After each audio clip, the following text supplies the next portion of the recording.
it's probably overstated, but certainly there are areas where there's a good bit of disagreement about remedy. Yeah, rules of tort damages are fairly consistent across the country, more generously interpreted in some states, less so in others. Red state judges are more likely to be concerned about excessive compensation. Blue state judges less so.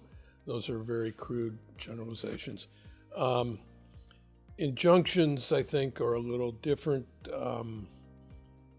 Courts generally do consistent things, and they generally say the same things, but what they say is not what they do. They don't accurately describe what they do when you observe them. We're trying to clarify some of that.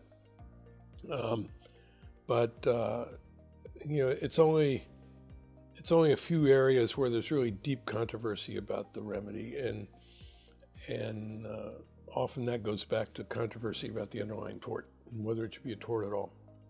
There's a lot of deep controversy about punitive damages, obviously, which will be in this, we expect to be at this annual meeting. So there's variation in the law, but a lot of it is in the details. So for example, we wrote a section last year on wrongful death. Wrongful death is this odd part of tort law because of a very old case in England. Wrongful death remedies come through state statutes. And those statutes end up getting interpreted differently in different states. And so certain kinds of damages are available in some states that are not available in others. Most of the principles of remedies are fairly common across the board. The differences in the details, which makes it somewhat easier to write a restatement because it's often very easy to find majority rules. Now, I have to say that working with Doug, who is one of the most, besides being one of the smartest people I know, he's one of the most meticulous people.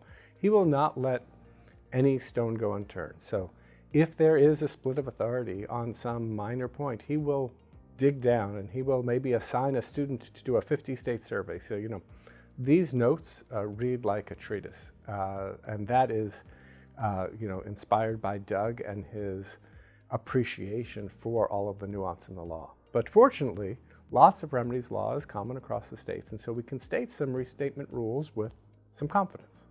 Well, we're going to have altogether about 15 sections on injunctions, only 4 of which will be at this meeting, and I don't expect them to be all that controversial.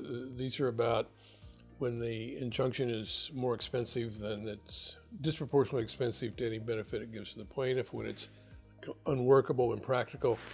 This odd doctrine that exists in nearly every state: if the plaintiff has unclean hands, if he's acted badly himself, he can't get an injunction, and latches, which is if he waited too long and that caused prejudice to the plaintiff. Those do not tend to be high controversy items.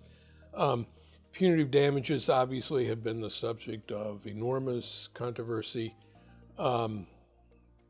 We are sticking pretty close to the substance of the second restatement. I think we have communicated more clearly. I think we've modernized the vocabulary.